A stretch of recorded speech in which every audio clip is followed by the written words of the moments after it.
Go ahead and kick it off. I'm Jamie Frost. I'm the MDDO program director at Service to School. This is our first time kind of doing something like this. I think we kind of have it found that we have a need for it. So I think the idea of today is to just get everyone just kind of, I think, like scratch the surface of different funding opportunities that are available to everyone who are looking on how to fund med school. So we have a bunch of panelists here. National Guard, USUS, EMDP2, HPSP.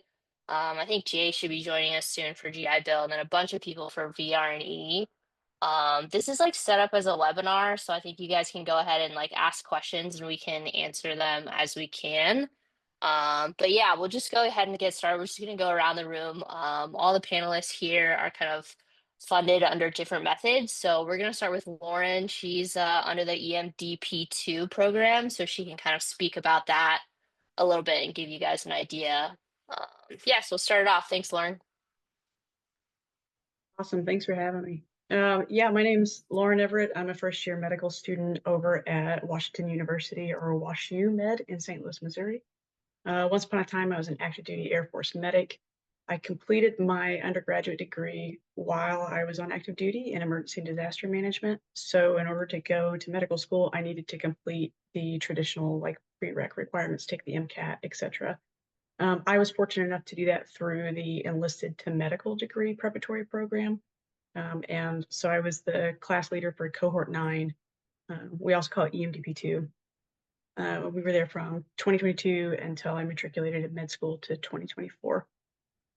So EMDP2 is a 2-year post-bac program by the Department of Defense, and it's open to all enlisted military with at least 3 years time in service, at least the rank of E4, and a bachelor's degree in literally anything. Your first year is all your pre-med stuff. It runs from July to July, and it culminates in a pre-med certificate. You take the MCAT, and you apply to medical schools.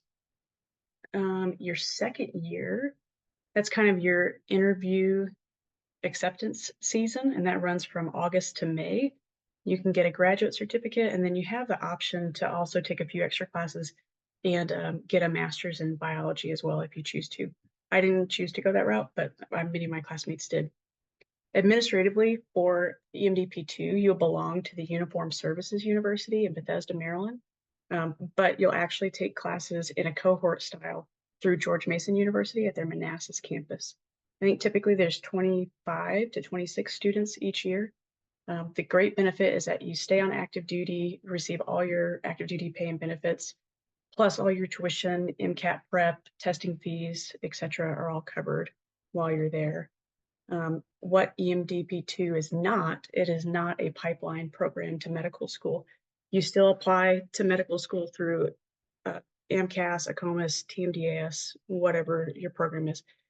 But you are pretty well set up for success, being that your only priority is to be a student. You don't have any other additional military requirements to deal with.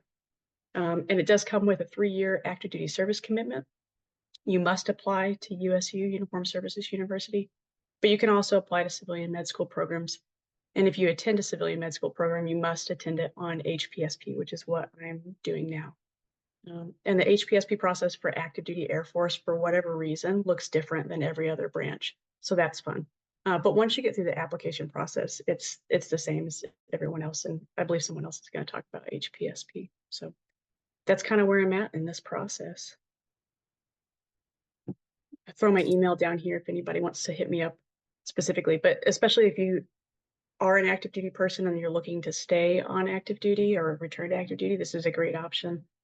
Or if you have folks that you can think of that are active duty enlisted or Guard and Reserve, they do have a few each year that come from the Guard or Reserve side. Yeah, happy to answer any questions. Thanks, Lauren. So I think Lauren needs to go. For everyone else, we'll kind of hold questions to the end. But if anyone has questions right now for Lauren, since she needs to go, we can take them real quick.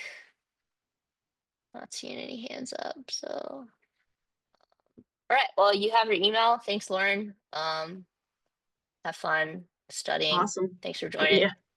Yeah. Have a good night. Next, I think is Rachel. Yeah, sure. A little bit different. I have a lot to say, so I'm going to kind of give you the major points and then save the rest for questions. But I'm a fourth year medical student at Rutgers, New Jersey. A little bit of background on me, commissioned through ROTC, eventually chose Army National Guard. So I'll be focusing my talk on kind of benefits for the Army National Guard.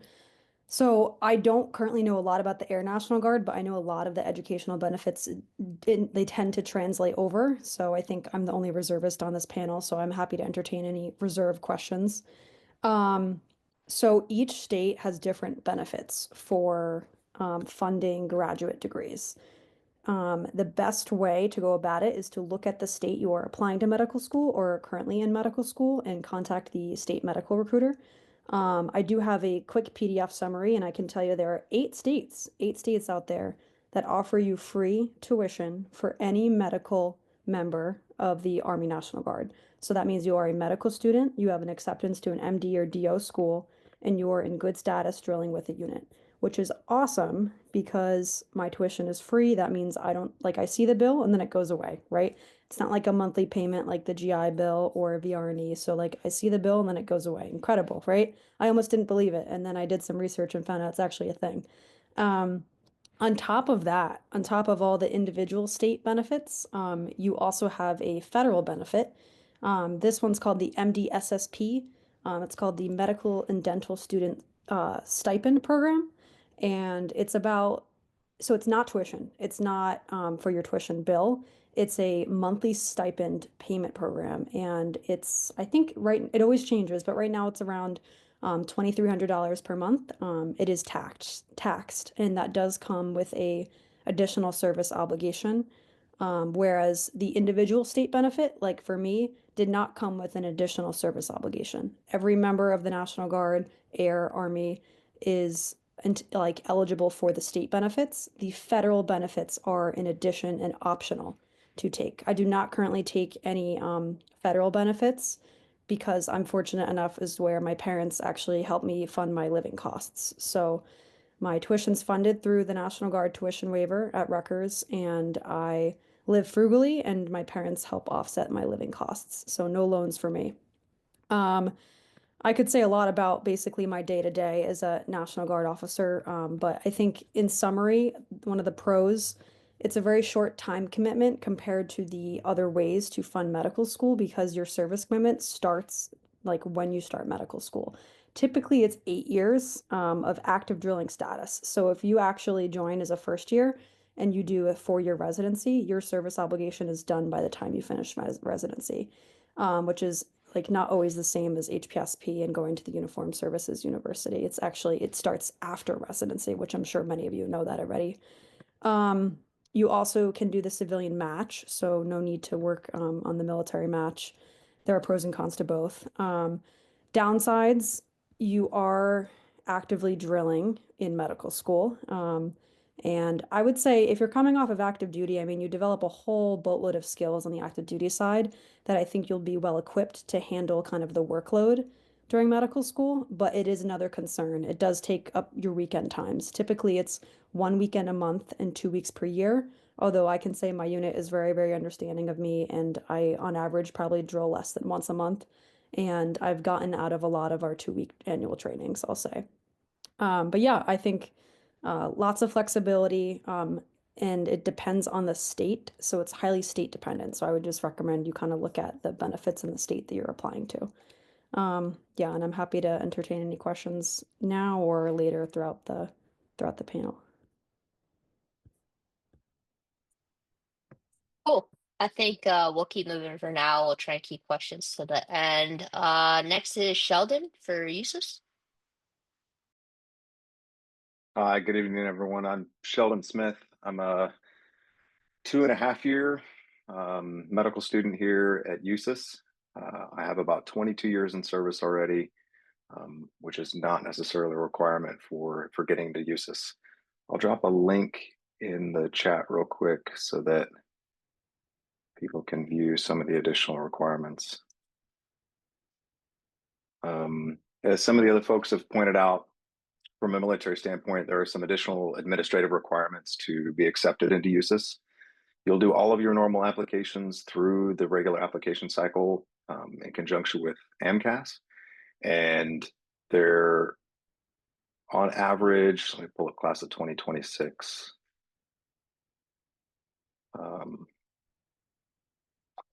There were a total of like 2,700 applicants that all fill about 180 slots within the school.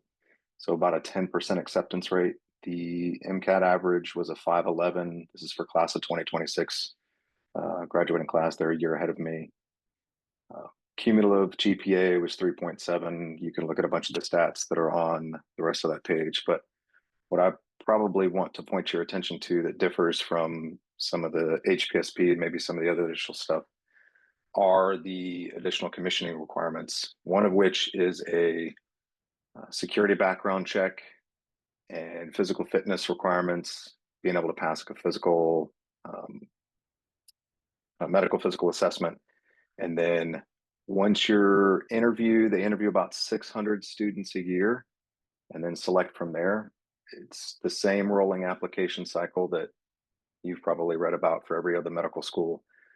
A lot of times students are waitlisted. That generally means you're doing pretty well from the grapevine. Take this for what you will, but if you're waitlisted, you have a really, really strong chance of getting in. So don't think of that as like, oh, I didn't make it type thing, and consider other options elsewhere.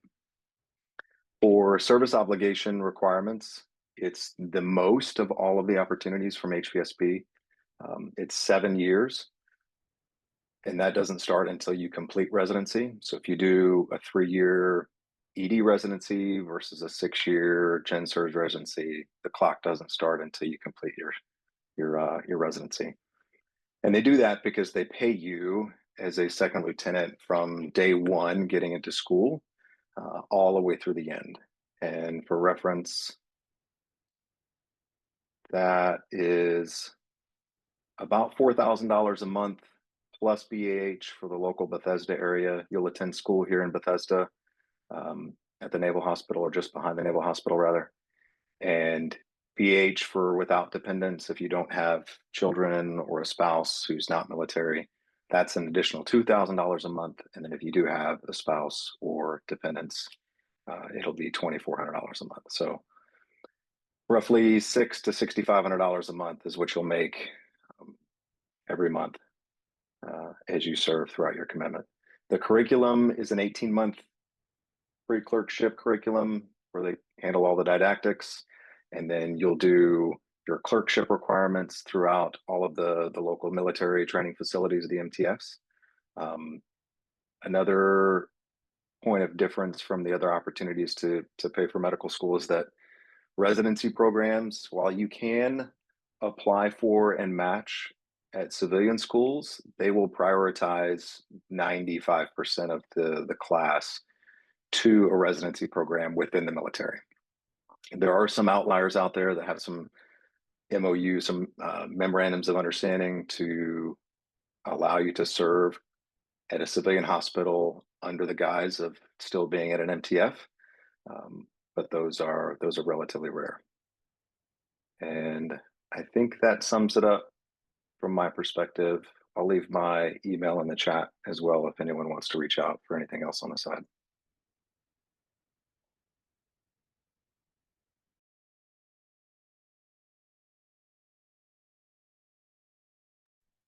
Cool. Thanks, Sheldon. Next we're gonna go to Ryan for HPSP. Good evening, everyone. Nice to meet you. I'm Ryan. I'm a third-year medical student at Columbia on the Army HPSP scholarship. I was not prior service or ROTC, but I worked as a GS civilian beforehand, and I took the HPSP scholarship en route to medical school. So the scholarship itself is basically a way to pay you to go to a civilian institution for all 4 years. You are in the individual ready reserve status during that time period, with each year 45 days of active duty training time. During each of those 4 years, you will get a stipend of about $2,870 per month for 10 and a half of the months each year. And then those 45 days or a month and a half, you'll get active duty pay correspondent to your location that you're located at. So those active duty periods for the 4 years One will be your training, which will be going to DCC and BOLIC in the Army, or ODS or OTS or the other names across Air Force and Navy. And then typically, it varies per service how the other ones are used, but at least one of them in your third year will be towards doing a active duty rotation at a military hospital as part of your audition for the military residency match program. The remaining ones will either be, service specific requirements. I believe the Air Force sometimes has students do an aerospace medicine training course with one of them. But at least for the Army, we have pretty much, one of them is your training, two of them are at school ADTs. So you get paid to just go to school. You're doing your normal thing. If you have clinical rotations, you're doing a clinical rotation. If you're studying and taking classes, you're studying and taking classes, but you're being paid as if you're active duty during that time period. And then one will again be that rotation at a military hospital. Other things to know about the program, there's a $20,000 signing bonus that you get by just, joining the program. And that comes, in your first year medical school. There is also pretty much no requirement expected of you throughout your time in medical school. So, you can wear a beard, you can do whatever you please for most of the year that you're in medical school, which has its pros and cons. On the pro side, you're quite flexible, you're covered for school, you're getting a stipend, you're not doing too much that's required of you, you don't have to drill on any weekends. On the con side, you're kind of in this weird island status where you are in the military, but you don't feel like you're in the military and you're not really doing as much for it. For many of you who are prior service, you might be looking for that break and not want to have any military requirements. But for those who are just getting into the military through HPSP, there's sometimes a feeling that you want to be able to do more. Now, optionally, you can, of course, try to take on different opportunities, get involved in research, find ways to rotate at military hospitals, et cetera. But for the most part, it's pretty much you are paid for this time period. And then at the end of those 4 years, you will match through the military match program. And then a minimum of 4 years after your residency. Now, that minimum of 4 years can be extended based on the residency you choose. So if you do anything that's 4 years or fewer for residency, think of it like you owe 4 years plus residency. If you do anything longer than 4 years for residency, it's typically the length of time for your residency. So if you do neurosurgery, that's a 7-year residency program, you will owe 7 years of active duty time after your 7 years of residency. As Sheldon mentioned before, for USU, most students go through the military match. There are civilian options within that, and then there's military options. There's also, there's a difference between civilian sponsored and civilian deferred. Civilian sponsored is that, that time period you're in residency counts towards, or does not count towards your paying off of the commitment. Civilian deferred basically means that they're pausing your status for a couple of years while you're in residency, and you typically owe extra time on the back end. But for the most part, the civilian sponsored and the military options make up the majority of options that students will match into.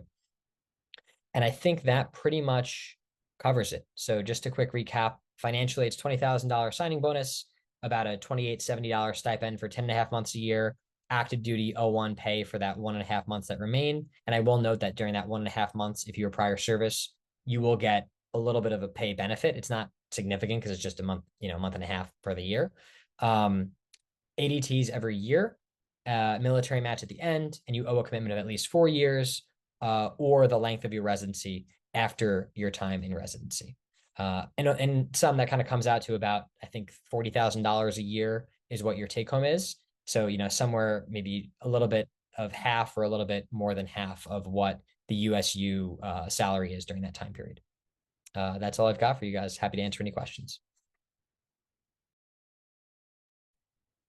Cool. Thanks, Ryan. We're looking great on time so far. If ever, I don't know if do the attendees have an option to chat to everyone instead of just hosts and panelists? I think no, you don't. Okay. Okay. We'll leave room for questions at the end, but in the meantime, I'll post everyone's questions, and then the panelists can kind of answer to everyone. Sorry about that. We just caught that. But we'll go to Jay Brooks next. He's going to talk about GI Bill, Yellow Ribbon. Thanks, Jamie, and thanks to all you for joining. So different path to talk about GI Bill, Yellow Ribbon. This is a path for veterans. I'm a 4th-year med student at Mount Sinai. I've used the GI Bill and Yellow Ribbon my whole time while I've been in medical school. And basically to qualify, for most of you probably know if you qualify or not, if you're a veteran, but 3 years of active service, 36 months gives you 100% on the GI Bill. And then if you get 100% on the GI Bill, then you also qualify for Yellow Ribbon. So to start, GI Bill covers public tuition in the state that you're in. So for example, in New York State, I get 28,000, a little more than 28,000 that gets paid directly to the school as tuition every year. And then after that, since I go to Sinai, the private school, it costs about really up to $70,000 in tuition per year. Yellow Ribbon is supposed to be able to close the gap. So Yellow Ribbon works where a schools enter an agreement with the VA that they'll meet the VA halfway to pay the remaining tuition of a private school. So for the example of Sinai, if I get 28,000 from GI Bill, and it's 70,000, let's just say I get 30,000 from GI Bill, and then it's about 40,000 left. In theory, Sinai could pay 20,000, and then the VA would cover that last 20,000. So then I'm covered for my 70,000 total. But Sinai doesn't do that. A lot of schools do, but Sinai is not one of them. So it depends what school you go to. Private school, if you're looking at getting into med school, you have to see. There are a few like trackers that I'll drop into the chat in a second, where you can find out how much a school pays. But so then on top of that, I mean, I don't know, Jamie, if we're going to talk about all the other veteran scholarships that are available, but the Tillman Scholarship, Wells Fargo Veteran Scholarship. There's a New York State scholarship for all veterans that serve in combat zones. You try to find different ways to fill the gap to then get to obviously that full tuition, whatever it is that you have to pay. So GI Bill is the simplest one. There's no service requirement afterwards. Obviously, you're a veteran, you use it. You get the tuition, and then you get BAH, and it's about E5 pay for a BAH, which in New York is a lot of money. I think it's over $4,000 now a month. So BAH is not taxed. So that's every 4 months you get that, or every month you get that. And then you get a yearly book stipend. So really the 3 parts: tuition, the BAH, which is your housing allowance, depending on zip code where your school is, and then your yearly book stipend, which is about $1,000. So that's the 3 parts of the GI Bill, and then adding on the Yellow Ribbon. The main thing for med school, which is different with the GI Bill, is that it's longer than 36 months, which is what you get for the GI Bill. That's how many months of school that you're actually in. So you sort of have to game the system to make sure that you have a little bit of eligibility going into your final term. And if you have a little eligibility, meaning, so right now, getting into my final term, I've used 34 months already, and I've got 5 months of my last year. So that would put me over my 36 amount. But as long as I have that 2 months available to start this term, they're going to cover me for the rest of the term. So the total that you can get up to is to 43 months. So it's really just a matter of working with the finance office to make sure you get that. But that's a later in med school problem rather than right away. That's just something to think about. How much does Mount Sinai pay of Yellow Ribbon? 10,000. So luckily every veteran who uses it gets 10,000 to 20,000 for me. So my gap is actually, if you do the real math, 22,000 a year. So it is actually a decent amount that I've had to, which luckily I've been able to find those other scholarships that I mentioned: Tillman, Wells Fargo, and the New York State one, which is a non-competitive scholarship that anyone should look into.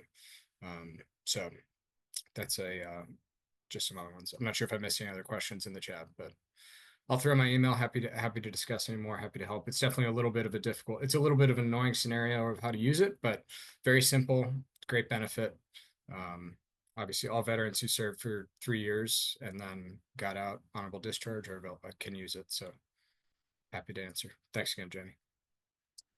Yep. Thanks, Jay. I think last is all of our VRE people. So Tyrone, James, Steven. I think VRE is a little tricky because it's a little subjective, I think, based on your counselor. But yeah, I'll let you 3 kind of cover VRE however you guys want to handle. And I think for everyone else, there's that Q&A function that I just discovered. I think if you use that one, then everyone can see your question, but if you have a private one, go ahead and ask, but we'll figure it out. Yeah. Do you mind if I just throw in one quick thing about the GI Bill? I don't want to take over VRNE necessarily, but I can't speak about this from firsthand experience because I stopped using the GI Bill. But I do have a friend who looked into it, and maybe Jay has some experience with this, but he found that given the way certain schools registrars code medical school courses, he's been able to extend his GI Bill to cover tuition for all of 4 years, but he sacrificed using the GI Bill during certain terms or certain months, therefore losing his housing allowance, because like med school courses don't always follow the sort of larger schools thought on like semesters and terms. And so I just throw that out there. I can't help with it, but for those of you who are looking to use the GI Bill, it's something to look into on like where these term lines fall and when might you be more than a full-time student and not want to necessarily be using the GI Bill if you're trying to make it last for the greatest amount of time in order to cover tuition. Definitely. And James, on that, that's sort of the part about you have to really be careful about how many months you have left to go into your final term so that you can cover it. And if you go over, then you've lost and you can't use it again. So the other annoying part about the GI Bill is that every term starts in August. So if med school sometimes starts in July, and if you cover that August term, then you don't get tuition. So it's like so that is what I had to do this year. I didn't get covered for July. I started August 1st, even though I was, in school in July. So I had to sacrifice BAH for July just so that I would get my tuition on time and that it would work for the rest of the year. But really that's only third and fourth year that you have to worry about really starting in July like that. But I love some annoying details like that, but otherwise it could be straightforward, but happy to help.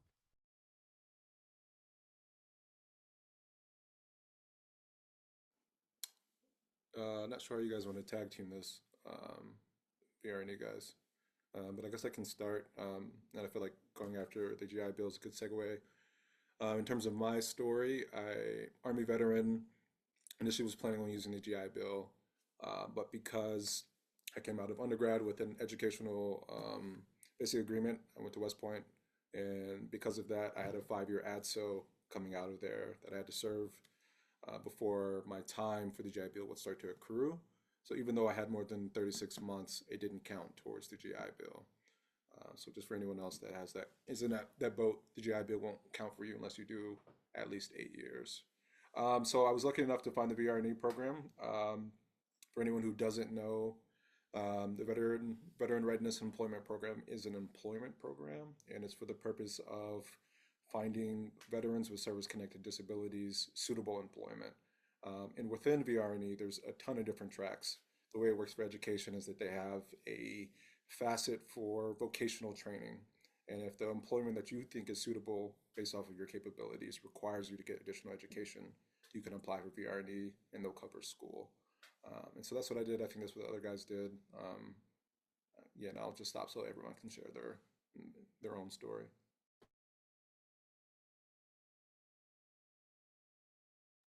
Yeah, oh, awkward. I'll just fire away. So my story is I was in the Marines for 10 years. I'm James, by the way, and I'm a third year med student at Michigan. And I spent 10 years and I had GI Bill, but because I knew it was looking to run out, I was looking for other ways to fund it, and I'd found VRNE through service to school. It was, one of the people talking in one of our various like message boards. And that, as was mentioned here, the process can be different for everyone because not everyone has the same service connected disability, and approval is based on, at least in part, counselor interpretation of whether or not you have a barrier to finding employment, and whether or not your service connected disability is somehow a match or not going to be exacerbated by your career goal. But that being said, I've met more people than I would have expected who've been able to make this benefit work for them, and it's been working out for me. It just requires a little bit of work on the front end in order to sort of justify your case, kind of prove that a career in medicine is not a pipe dream, that you have an aptitude for it. That's something that comes up very specifically in the process. But basically how it goes is you have to go on the va.gov website, and there's this like very preliminary form you have to fill out, where you fill in some your demographic info, and it then it pulls information about your service connected disability, and then it says, okay, are you eligible or not. That is not the end. You could be found eligible, but that's what starts the process, where you'll be contacted by a counselor, or someone in the counseling office, and it goes on to you provide more information, they request more information. You'll have to do some testing and surveys to show, like, I don't know if you guys remember, I had it in high school where I had to take an aptitude test, and what it spat out to me was like heavy equipment operator, back in like 2007. And so I did a similar thing here. You do some math and matching, and this all feeds into, eventually you get this meeting with the counselor where you can have a discussion. I've put together a little document that I'll share, maybe in one way or another, but there's a lot of documents that help support your case. Having a high MCAT could be helpful. Being enrolled in a pre-med post-bac can be helpful. But these are all things that sort of funnel you towards showing your counselor like that your career goal is a good goal, it's a good fit, and it's not going to make your disability worse. I don't want to take more time. That's like the general overview of things. I found that my counselor he's not so good at communication, and he hasn't been good from the beginning. So it's been a lot of work for me. But it's never jeopardized my time in med school. The bills have always been paid. But I've other friends that are using it who they basically don't do anything. Their counselor is pulling information from them as they go through, and it's been a very seamless process for them. So um, I'll leave it at that, and we can kind of go forward with whoever's next, or take questions. I'll just go real quick. So hi, I'm Steven. Just got out of the Navy in June, first year medical student over at Jefferson. And I can speak a little bit to GI Bill and VRE as well. So basically I had 80% of a GI Bill, and honestly used a lot of the resources that Tyrone and James had in that MedVet Slack group.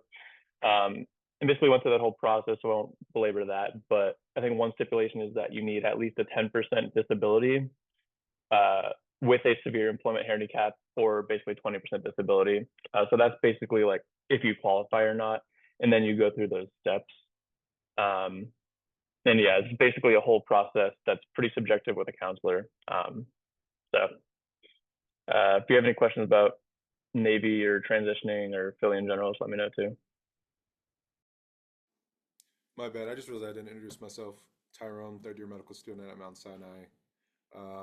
Thanks, James and Stephen. Only thing I'll add to what they said is, in terms of just like the program, if you're found eligible and accepted for VRNE, it covers up to, I think, 48 months of your school-related service, in terms of also providing benefits. I know of people who have done VRNE who, for some reason, have decided to add 1 year to school. And if your counselor is amenable to it and you have a good justification, they'll cover more than 48 months. And then there was a question in the chat about time to apply. I've worked with people who have applied both before and after being accepted into higher education. I think having an acceptance increases your chances. It's you're basically showing that you can actually get into the school that you're pursuing. But people have also been successful beforehand. It's so counselor dependent, and also how strong your justification is. And I guess if people have questions, we can talk about the specific parts of the application that increase the strength. Awesome. I actually hate this webinar thing, so I'm just gonna make, I think, everyone a panelist or something, and they can talk. I think that'll be easier. So I don't know. Let's see if this works.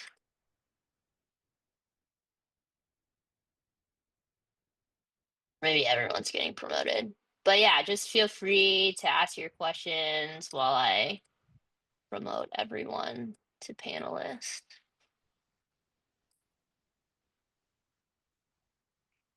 Amazing. I think this is working. Jamie, can we get those white name tags too? No, that's just for me, Tyrone, please. I just saw Rebecca's question, and we can probably tag team this one, but it said, is there better benefits, GI Bill or VRNE? To me, I think it's the same BAH requirements. VRNE might get a little more extra stipends of sorts. You guys can answer that, but the biggest thing from my perspective is time. You only get 36 months for GI Bill and then VRNE 48 months. So is there any other things I'm missing from VRNE that's better? So one benefit, one thing to keep in mind related to the GI Bill and VRNE is if you have 1 day or more of GI Bill left, while you're doing VRNE, you'll be eligible for like a full monthly housing allowance or military housing MHA, which is E5 plus dependents BAH. If you no longer have any GI Bill, there's an entirely different table that gets used for your stipend, and it's lower. So having some GI Bill benefit available to you while you're using VRNE, it can be extremely beneficial. One difference too between the two is for the GI Bill, you get an annual like books and technology stipend. VRNE, there is no set dollar amount, but in addition to tuition and BAH, you can request reimbursement for supplies, or you can request that the VA purchase supplies for you. Kind of the natural things that you would think of would maybe be like a stethoscope, scrubs, whatever. If you can justify that like it's normal or routine for a student to have X, Y, and Z, at least in theory, VRNE will cover it for you. I've had success in having UWorld covered, which is for those of you not in medical school, it's like the go-to question bank for studying for a lot of the exams. I have friends who have used it for other third-party study resources, but it really comes down to this is like that extra work that comes up with VRNE. It's like I have to hunt someone down. This is just in my case to like find something that justifies it to my counselor. I can't just come to him with a bill and say like this really helped me. I need reimbursement. There needs to be something that I point to or correspondence with a counselor at the school or some sort of administrator in order to get that extra reimbursement. I'm a little biased, but I would say I'm in favor of VRNE over the GI for a couple of additional reasons that then James mentioned. One, if your school is amenable to it, I've been able to get the summer months covered as well. So I mean, you are busy every summer in different forms in medical school, but I think for these programs, they're expecting you to be a full-time student for full coverage. But if the financial office at your school is willing to say that you are doing something related to your education, that can count towards money that goes into your pocket in terms of BAH. Additionally, like James was saying, every single medical school related expense I've had covered by VRNE. So stethoscope, an additional stethoscope because we got one for free. All of the study materials, the third party. What we did here is we went to a representative in our student affairs department, had them write a letter with every single third party resource, printers, etc., anything that you would possibly need as a student. Put in a letter on some Mount Sinai figurehead, sign it, and then we all sent that to our different counselors. So I feel like there isn't a limit as long as you can justify it in terms of related to your education when it comes to VRNE. So huge advocate for it. I saw a question in the chat as far as people having trouble or getting disapproved. I've talked to a couple different people that have been disapproved in the past and then filed a rebuttal process. I'm happy to connect anyone with them. And I think it really just comes down to the person that you're working with. People just have, unfortunately, some jaded counselors who just feel like you don't deserve any additional benefits, and they're just going to give you a hard time. And it doesn't matter how strong your argument is, for better or worse. But every person who files an application is entitled to an appeal. immediately to that person's supervisor. And if that still doesn't work, you can always apply to a brand new counselor. It just may have to be in a different jurisdiction. But happy to talk more about that. I Yeah. think Ryan, there were some questions for Ryan about HPSP. Yeah, James, did you want to say something first? Oh, I was just gonna say, Tyrone, you're lucky you got that letter. I tried to do the same thing, and then my administration formed a committee to talk about it. So I never got that letter made. We And can we can send you our letter if you like. yeah, maybe that'll be helpful. But yeah, like they formed a committee, and it's been like 3 weeks now that they've been like talking about publishing this letter for us. So Got it. Both for James and anyone else on the call, what's great about VRNE is also it's retroactive. So in this case, let's say James's committee does eventually approve it. Any past expenses he has that he wants to get covered, they'll cover, as long as he still has the receipts for them.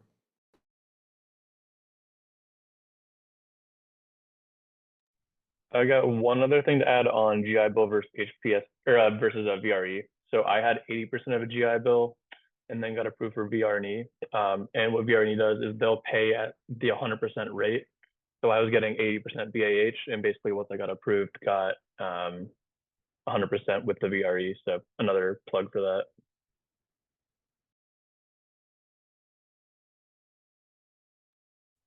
To just real quick chime in on some stuff for the HPSP, there was a question that was about shorter year scholarships. And one thing I didn't mention was that, I'm on a 4-year, but you can do a 3-year or 2-year scholarship. And the owed time, I don't know what it's like for Air Force and Navy. I believe it's the same as what it is for the Army. But the complicated rule here is that if you take the bonus, you owe 4 years. So if you do a 2-year and you take the bonus, that's a signing bonus of like 20,000, you'll owe 4 years. If you don't take it, you'll owe 2 years. But if you then do the military match and you do a residency training that is at least 4 years, you owe up to the length of that residency. So it's a weird process where you pay off a year by like serving because you're active duty in residency as an 03, but then you gain a year because you're being trained. So the way I would look at it is basically if you take the HPSP scholarship, you should expect to owe 4 years, regardless of the length of time that you go. If you do a 1 or 2 year and you do a 3-year residency, you could technically get out with just 3 years of service. But basically, it's 4 years for most people doing a longer residency. The benefit to doing longer HPSP is just that you get more years of school paid for, so and more years of stipend. So if you're in a position where you're applying to medical school, apply to the HPSP in parallel and get it covered for all 4 years. If you're in medical school and you want to join afterwards, or you're not sure right now and you decide to join later, you can do it, but recognize that even if you take a 2-year scholarship, you will likely owe at least a 4-year minimum. And then if you do a longer residency than 4 years, you'll owe longer than that. Happy to clarify for anyone's particular situation offline afterwards if they like. And then just to talk about the fees and stuff, people were talking before about getting expenses covered. HPSP will cover expenses for books, step 1 registration, step 2 registration, etc. So you can get all of that included in addition to your scholarship and your stipend. Over.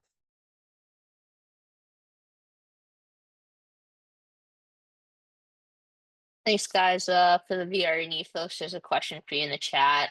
Does VRNE have a similar limitation as a GI Bill, or is limited to a certain amount of time or number of months? it is limited to by the book. It's limited to 48 months, but my understanding is it's fairly routinely extended. Your counselor can submit to hire VA, an additional, really whatever is required, so long as it's clear that like you're on your trajectory for your employment goal. And that's one thing that's I mentioned in an answer to a question that's really important to remember with VRNE is as you're trying to advocate for yourself, it's for an employment goal as opposed to paying for medical school. It's like that's part of it, but it's because you have this goal of like the career as a physician. And so long as that can be justified, they can extend the timeline.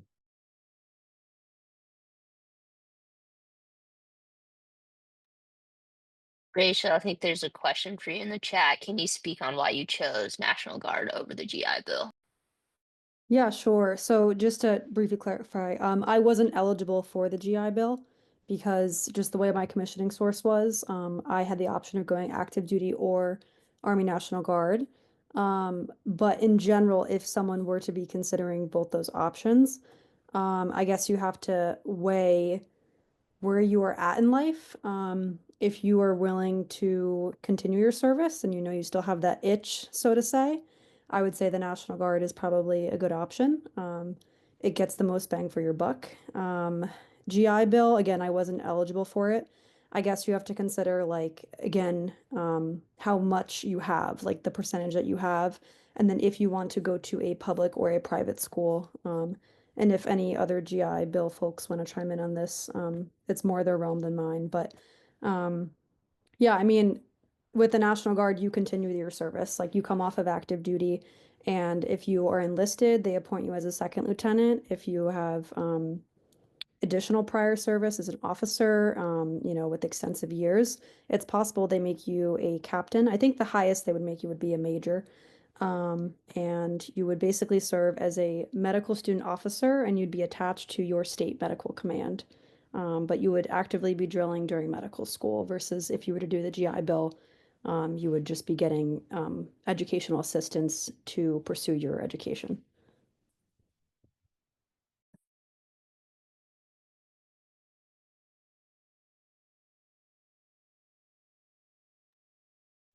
Caroline. Sorry. Hi guys, can you all hear me? Okay. Thanks for hopping on today to answer all these questions. I have a couple questions just based on the different programs. For a little bit of context, I recently commissioned from ROTC. I was pre-med at USC and I'm looking to go to medical school following my service commitment.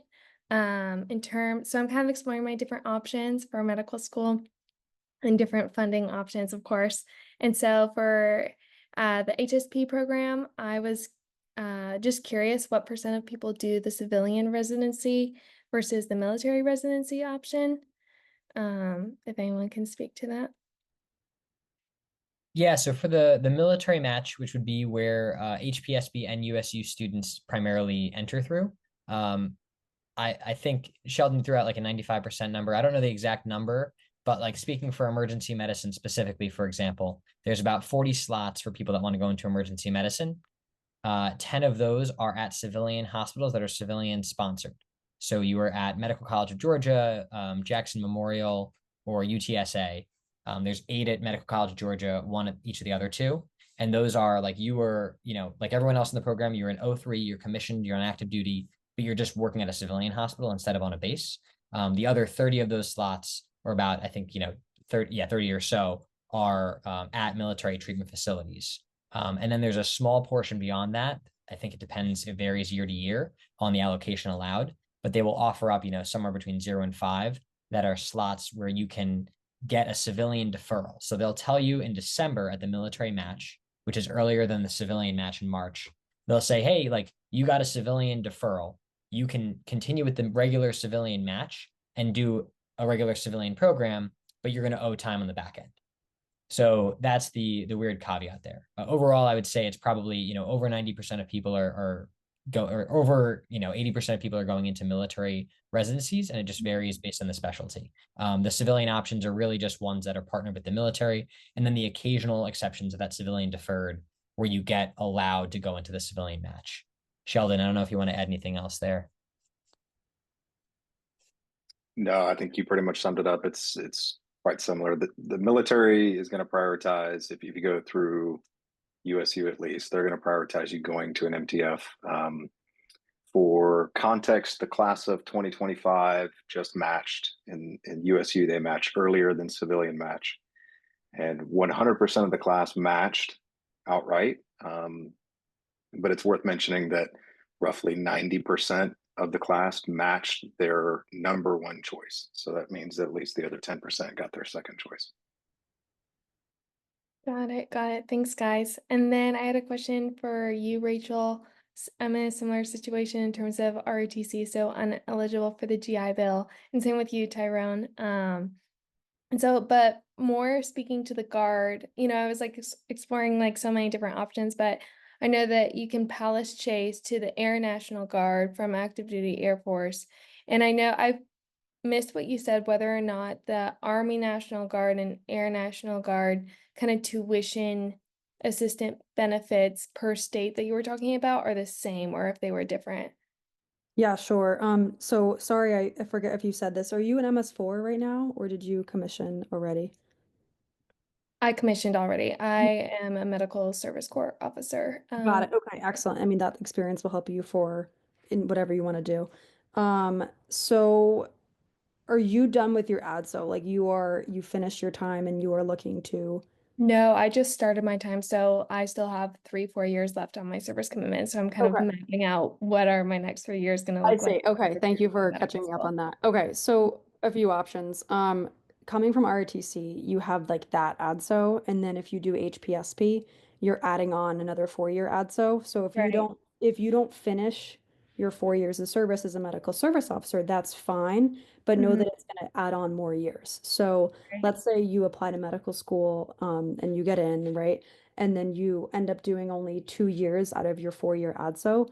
That's going Hmm. to bump those 2 years to your HPSP contract time. So then now you'll owe 6 years of active duty after residency. So that'll put you at maybe, yeah, a few years. And at that point, you could consider doing your 20. Um, if you chose to serve in the National Guard, you could, and you would be able to go continuously. So you would end up, let's say you like ended up doing 2 years as a medical service officer, got into medical school, joined the National Guard, you would just stick with your 8-year contract, right? And that would be concurrent during medical school. Okay, you didn't do HP, I did not. I HISP, looked at right? it. You Right. absolutely are allowed to. Mm-hmm. But it's weird. Like, 'cause HPSP, it's kind of designed for people like non-prior service, like people just to join. Um, Right. but if you have an ADSO already, it just adds on to it. So I looked at it heavily, but Right.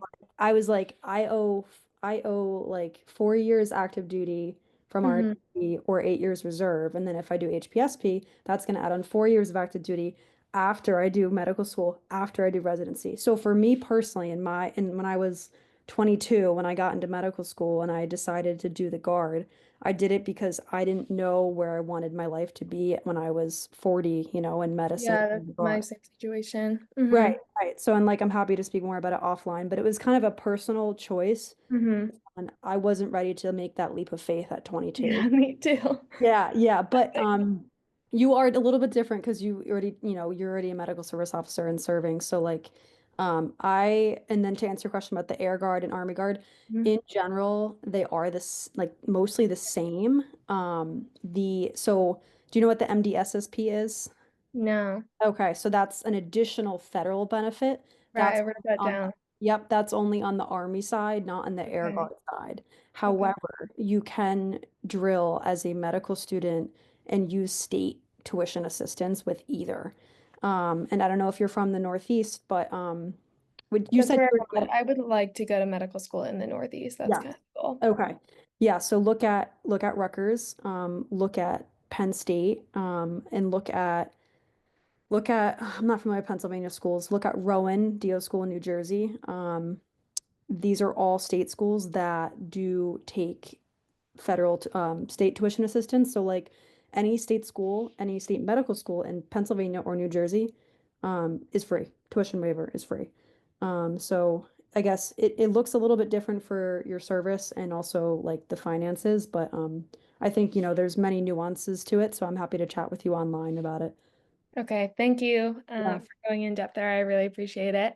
And then I have one question for the VR&E program for Tyrone. I was just curious, kind of, if you can speak to the timeline of that application. You might have mentioned it, but I think I missed it.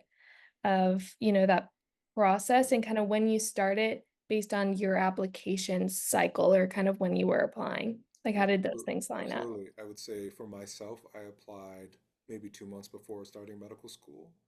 Oh, okay. It's much more responsive than other functions of the government. Like I think I heard back. I applied. I had my appointment within 2 weeks, and I had a decision within maybe a month of that. Mhm. But it really doesn't matter when you apply. You have to decide, I guess, for your self consideration if you're willing to exhaust your own personal funds. Like, can you forego getting school covered and having like a retroactive lump sum? There's plenty of applicants that I've talked to who have done it after they've already started school. And they're also, like I mentioned before, there are people that apply before they're even accepted in a school, and it's just based off of like it's really just risk.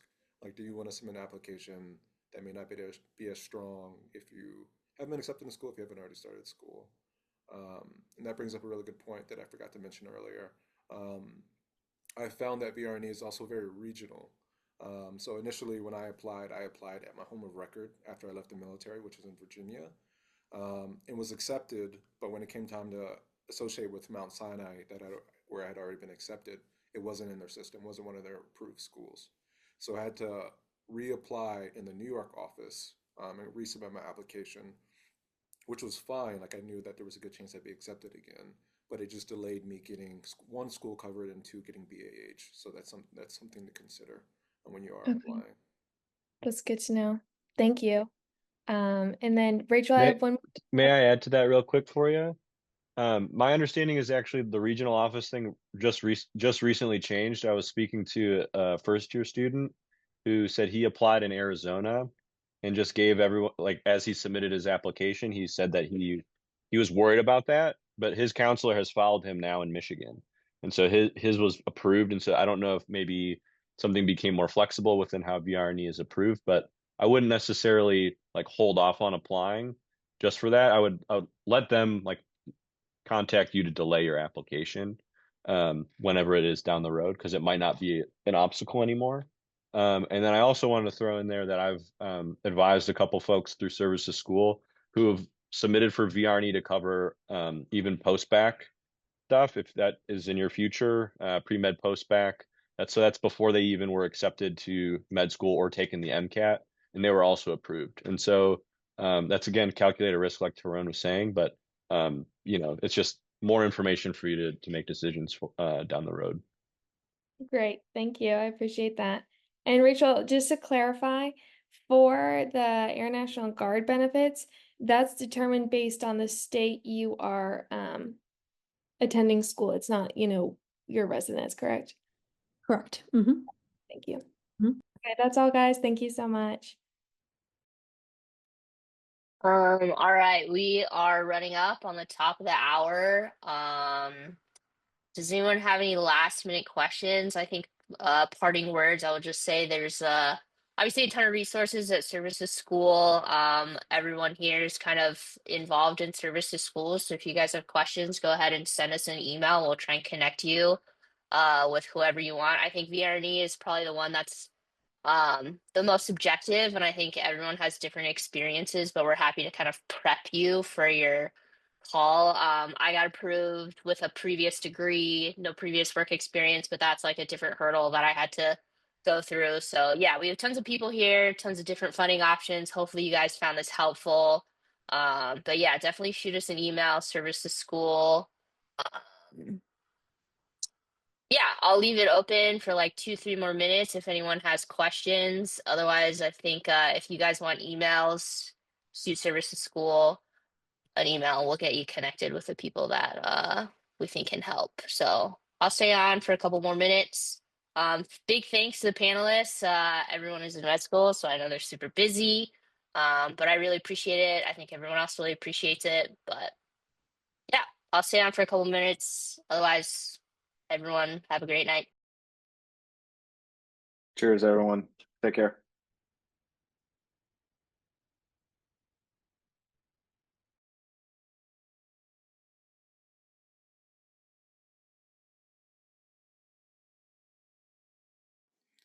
Jamie, you said this is recorded? Yeah, it's recorded in the cloud. All right. Last little I don't bullet. know where it goes. Yeah, okay. Last bullet I'll throw out there for VRNE. I know seems to be tailored towards medical school, but for anyone that would potentially be listening to this, don't be discouraged about applying for VRNE, even if you feel like the vocational training that you're applying for isn't prestigious or esteemed. I advise someone who applied to film school, which is completely unrelated to anything they did in service, and they got approved. It's just ultimately you miss 100% of the shots you don't take. So absolutely put yourself out there. And Jamie, just in the same vein of Tyrone mentioning stuff while it's recorded, a question in the chat was about the VA HPSP program, which is run separately from the DoD ones that I Oh spoke yeah. So just for anyone interested in a brief overview of that, similar idea, you get your school paid for and you get a stipend. The stipend's about $1,200 a month. Instead of the higher military stipend, you do get your books covered and everything else. Different obligation timeline related to fellowship and residency lengths for VA versus the DoD ones. You also will owe time as a government civilian and not in uniform. And the expectation is that you'll go to one of the harder to fill locations for VAs across the country. They will work with you on location, but they want you to go to a place that's a bit more challenging for them to fill. If you're interested in contacting someone about the program, the contact I know at the VA HPSP program is Suzanne Guzzi. So it's SUZANNE.GUZY